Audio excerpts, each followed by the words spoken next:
the Sorcerer's Stone. And as an added bonus, it's a nice, relaxing, rainy night. So I hope you enjoy this story and sounds. All you have to do is sit back, relax, and enjoy. And so we begin. Chapter 2: The Vanishing Glass. Nearly 10 years had passed since the Dursleys had woken up to find their nephew on the front step, but Privet Drive had hardly changed at all. The sun rose on the same tidy front gardens and lit up the brass number 4 on the Dursleys' front door. It crept into their living room, which was almost exactly the same as it had been on the night when Mr. Dursley had seen that fateful news report about the owls. Only the photographs on the mantelpiece really showed how much time had passed. 10 years ago, there had been lots of pictures of what looked like a large pink beach ball wearing different colored bonnets. But Dudley Dursley was no longer a baby, and now the photographs showed a large blond boy riding his first bicycle, on the carousel at the fair, playing a computer game with his father, being hugged and kissed by his mother. The room held no sign at all that another boy lived in the house too. Yet Harry Potter was still there, asleep at the moment, but not for long. His Aunt Petunia was awake, and it was her shrill voice that made the first noise of the day. Up! Get up! Now! Harry woke with a start. His aunt rapped on the door again. Up! She screeched. Harry heard her walking toward the kitchen, and then the sound of the frying pan being put on the stove. He rolled onto his back and tried to remember the dream he had been having. It had been a good one. There had been a flying motorcycle in it. He had a funny feeling he'd had the same dream before. His aunt was back outside the door. "Are you up yet?" she demanded. "Nearly," said Harry. "Well, get a move on. I want you to look after the bacon, and don't you dare let it burn. I want everything perfect on Duddy's birthday." Harry groaned. "What did you say?" his aunt snapped through the door. Nothing, said Harry. Dudley's birthday. How could he have forgotten? Harry got slowly out of bed and started looking for socks. He found a pair under his bed and, after pulling a spider off of one of them, put them on. Harry was used to spiders because the cupboard under the stairs was full of them, and that was where he slept. When he was dressed, he went down the hall into the kitchen. The table was almost hidden beneath all Dudley's birthday presents. It looked as though Dudley had gotten the new computer he wanted, not to mention the second television and the racing bike. Exactly why Dudley wanted a racing bike was a mystery to Harry, as Dudley was very fat and hated exercise. Unless, of course, it involved punching somebody. Dudley's favorite punching bag was Harry, but he couldn't often catch him. Harry didn't look it, but he was very fast. Perhaps it had something to do with living in a dark cupboard, but Harry had always been small and skinny for his age. He looked even smaller and skinnier than he really was, because all he had to wear were old clothes of Dudley's, and Dudley was about 4 times bigger than he was. Harry had a thin face, knobbly knees, black hair, and bright green eyes. He wore round glasses held together with a lot of Scotch tape, because all all of the times Dudley had punched him on the nose. The only thing Harry liked about his own appearance was a very thin scar on his forehead that was shaped like a bolt of lightning. He had had it as long as he could remember, and the first question he could ever remember asking his Aunt Petunia was how he had gotten it. "In the car crash when your parents died," she had said, "and don't ask questions. Don't ask questions." That was the first rule for a quiet life with the Dursleys.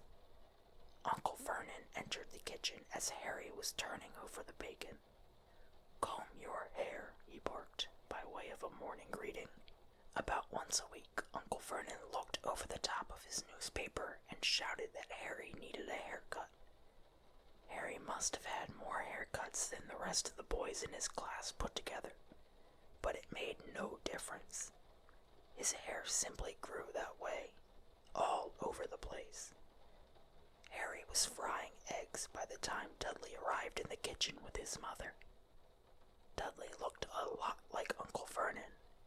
He had a large pink face, not much neck, small watery blue eyes, and thick blonde hair that lay smoothly on his thick, fat head.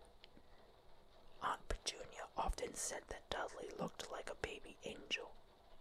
Harry often said that Dudley looked like a pig in a wig.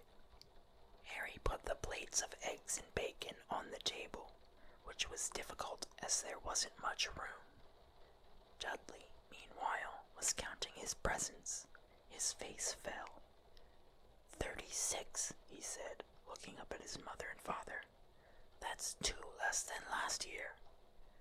"Darling, you haven't counted Auntie Marge's present. See, it's here under this big one from Mummy and Daddy." "All right then, 37 then," said Dudley, going red in the face. Harry, who could see a huge Dudley tantrum coming on, began wolfing down his bacon as fast as possible in case Dudley turned over the table. Aunt Petunia obviously scented danger too, because she said quickly, "And we'll buy you another 2 presents while we're out today. How's that, Popkin? 2 more presents. Is that all right?" Dudley thought for a moment. It looked like hard work. Finally, he said slowly, "So I'll have 39 sweetums," said Aunt Petunia. "Oh." Dudley sat down heavily and grabbed the nearest parcel. "All right then." Uncle Vernon chuckled. Little Tyke wants his money's worth, just like his father. "Attaboy, Dudley." He ruffled Dudley's hair. At that moment, the telephone rang, and Aunt Petunia went to answer it while Harry and Uncle Vernon watched Dudley unwrap the racing bike, a video camera, a remote control airplane, 16 new computer games, and a VCR. He was ripping the paper off a gold wristwatch when Aunt Petunia came back from the telephone looking both angry and worried. "Bad news, Vernon," she said. "Mrs. Figg's broken her leg. She can't take him." She jerked her head in Harry's direction. Dudley's mouth fell open in horror, but Harry's heart gave a leap. Every year on Dudley's birthday, his parents took him and a friend out for the day to adventure parks, hamburger restaurants, or the movies. Every year, Harry was left behind with Mrs. Figg, a mad old lady who lived 2 streets away. Harry hated it there. The whole house smelled of cabbage, and Mrs. Figg made him look at photographs of all the cats she'd ever owned. "Now what?" said Aunt Petunia, looking furiously at Harry as though he'd planned this. Harry knew he ought to feel sorry that Mrs. Figg had broken her leg, but it wasn't easy when he reminded himself it would be a whole year before he had to look at Tibbles, Snowy, Mr. Pauls, and Tufty again. "We could phone Marge," Uncle Vernon suggested. "Don't be silly, Vernon. She hates the boy." The Dursleys often spoke about Harry like this, as though he wasn't there, or rather, as though he was something very nasty that couldn't understand them, like a slug. "What about what's-her-name, your friend?" "Yvonne." "On vacation in Majorca," snapped Aunt Petunia. "You could just leave me here," Harry put in hopefully. He'd be able to watch what he wanted on television for a change, and maybe even have a go on Dudley's new computer. Aunt Petunia looked as though she'd just swallowed a lemon. "And come back and find the house in ruins," she snarled. "I won't blow up the house," said Harry, but they weren't listening. "I suppose we could take him to the zoo," said Aunt Petunia slowly, "and leave him in the car." "That car's new. He's not sitting in it alone." Dudley began to cry loudly. In fact, he wasn't really crying. It had been years since he'd really cried, but he knew that if he screwed up his face and wailed, his mother would give him anything he wanted. "Dinky Duddydums, don't cry. Mummy won't let him spoil your special day," she cried, flinging her arms around him. "I don't want him to come," Dudley yelled between huge pretend sobs. "He always spoils everything." He shot Harry a nasty grin through the gap in his mother's arms. Just then, the doorbell rang. "Oh, good Lord, they are here," said Aunt Petunia frantically, and a moment later, Dudley's best friend, Piers Polkiss, walked in with his mother. Piers was a scrawny boy with a face like a rat. He was usually the one who held people's arms behind their backs while Dudley hit them. Dudley stopped pretending to cry at once.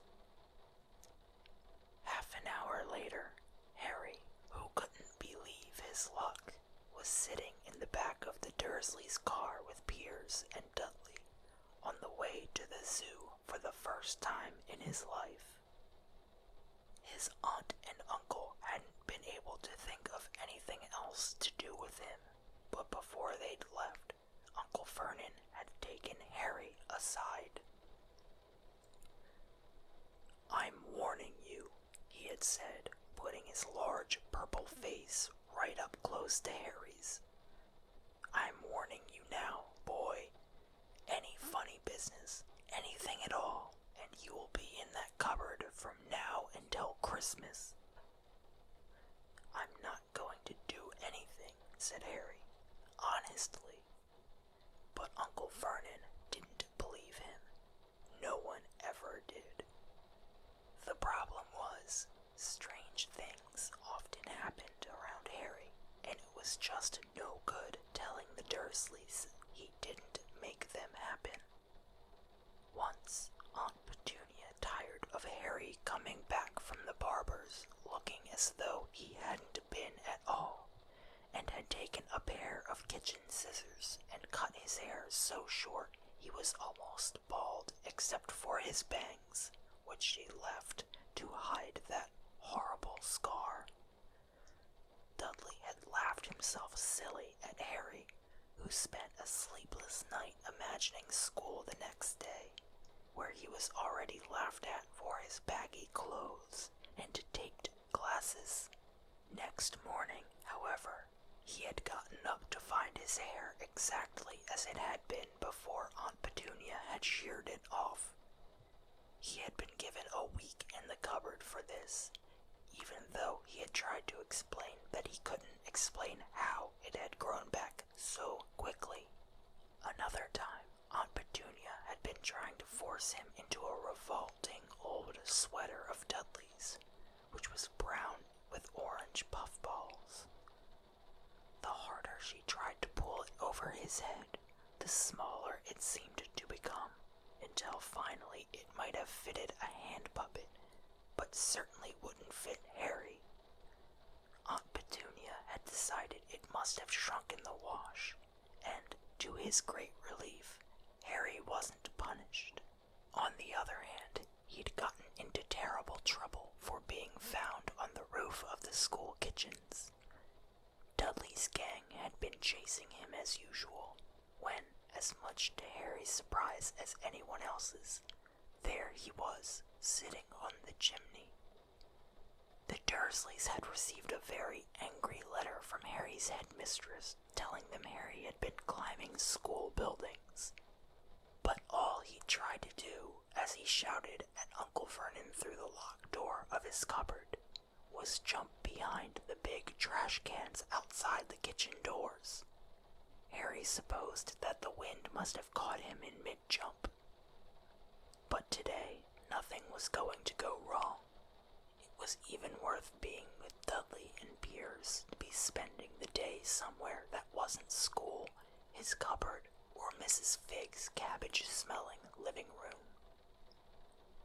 While he drove, Uncle Vernon complained to Aunt Petunia.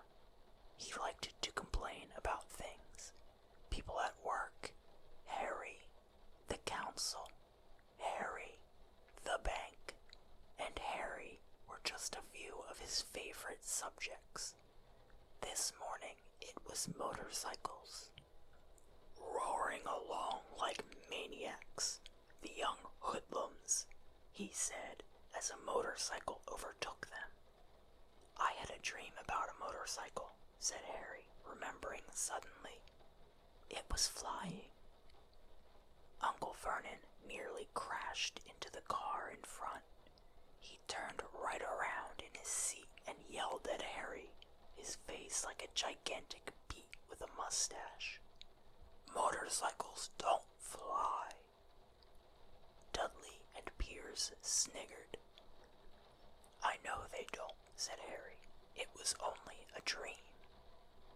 But he wished he hadn't said anything. If there was one thing the Dursleys hated even more than his asking questions, it was his talking about anything acting in a way it shouldn't, no matter if it was in a dream or even a cartoon. They seemed to think he might get dangerous ideas. It was a very sunny Saturday, and the zoo was crowded with families. The Dursleys bought Dudley and Piers large chocolate ice creams at the entrance, and then, because the smiling lady in the van had asked Harry what he wanted before they could hurry him away, they bought him a cheap lemon ice pop. It wasn't bad either, Harry thought, licking it as they watched a gorilla scratching its head who looked remarkably like Dudley, except that it wasn't blonde. Harry had the best morning he'd had in a long time. He was careful to walk a little way apart from the Dursleys so that Dudley and Piers, who were starting to get bored with the animals by lunchtime, wouldn't fall back on their favorite hobby of hitting him. They ate in the zoo restaurant, and when Dudley had a tantrum because his Knickerbocker glory didn't have enough ice cream on top, Uncle Vernon bought him another one, and Harry was allowed to finish the first. Harry felt afterward that he should have known it was all too good to last. After lunch, they went to the reptile house. It was cool and dark in there, with lit windows all along the walls. Behind the glass, all sorts of lizards and snakes were crawling and slithering over bits of wood and stone. Dudley and Piers wanted to see huge, poisonous cobras and thick, man-crushing pythons. Dudley quickly found the largest snake in the place. It could have wrapped its body twice around Uncle Vernon's car and crushed it into a trash can. But at the moment it didn't look in the mood. In fact, it was fast asleep. Dudley stood with his nose pressed against the glass, staring at the glistening brown coils. "Make it move," he whined at his father. Uncle Vernon tapped on the glass, but the snake didn't budge. "Do it again," Dudley ordered. Uncle Vernon rapped the glass smartly with his knuckles, but the snake just snoozed on. "This is boring," Dudley moaned. He shuffled away. Harry moved in front of the tank and looked intently at the snake. He wouldn't have been surprised if it had died of boredom itself. No company except stupid people drumming their fingers on the glass trying to disturb it all day long. It was worse than having a cupboard as a bedroom, where the only visitor was Aunt Petunia hammering on the door to wake you up. At least he got to visit the rest of the house. The snake suddenly opened its beady eyes. Slowly, very slowly, it raised its head until its eyes were on a level with Harry's.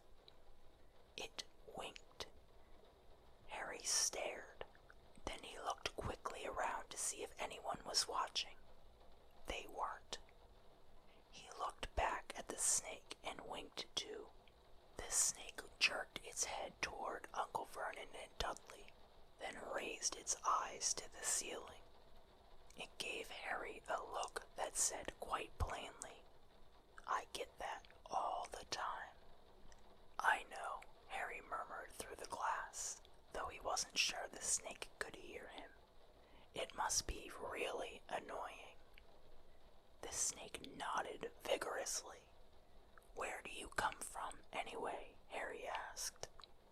The snake jabbed its tail at a little sign next to the glass. Harry peered at it. "Boa constrictor, Brazil." Was it nice there? The boa constrictor jabbed its tail at the sign again, and Harry read on. "This specimen was bred in the zoo." "Oh, I see. So you've never been to Brazil." As the snake shook its head, a deafening shout behind Harry made both of them jump. "Dudley, Mr. Dursley, come and look at this snake. You won't believe what it's doing." Dudley came waddling toward them as fast as he could. "Out of the way, you," he said, punching Harry in the ribs. Caught by surprise, Harry fell hard on the concrete floor. What came next happened so fast, no one saw how it happened. 1 second, Piers and Dudley were leaning right up close to the glass. The next, they had leapt back with howls of horror. Harry sat up and gasped. The glass front of the boa constrictor's tank had vanished. The great snake was uncoiling itself rapidly, slithering out onto the floor. People throughout the reptile house screamed and started running for the exits. As the snake slid swiftly past him, Harry could have sworn a low, hissing voice said, "Brazil, here I come. Thanks, amigo." The keeper of the reptile house was in shock. "But the glass," he kept saying. "Where did the glass go?" The zoo director himself made Aunt Petunia a cup of strong, sweet tea while he apologized over and over again. Piers and Dudley could only gibber. As far as Harry had seen, this snake hadn't done anything except snap playfully at their heels as it passed, but by the time they were all back in Uncle Vernon's car, Dudley was telling them how it had nearly bitten off his leg. while Piers was swearing it had tried to squeeze him to death. But worst of all, for Harry at least, was Piers calming down enough to say, "Harry was talking to it, weren't you, Harry?" Uncle Vernon waited until Piers was safely out of the house before starting on Harry. He was so angry he could hardly speak.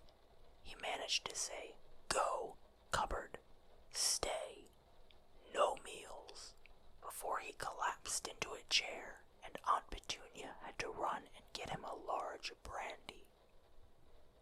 Harry lay in his dark cupboard much later, wishing he had a watch.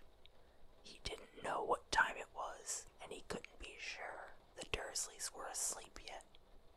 Until they were, he couldn't risk sneaking to the kitchen for some food. He'd lived with the Dursleys almost 10 years.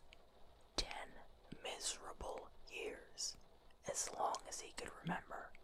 Ever since he'd been a baby and his parents had died in that car crash. He couldn't remember being in the car when his parents had died.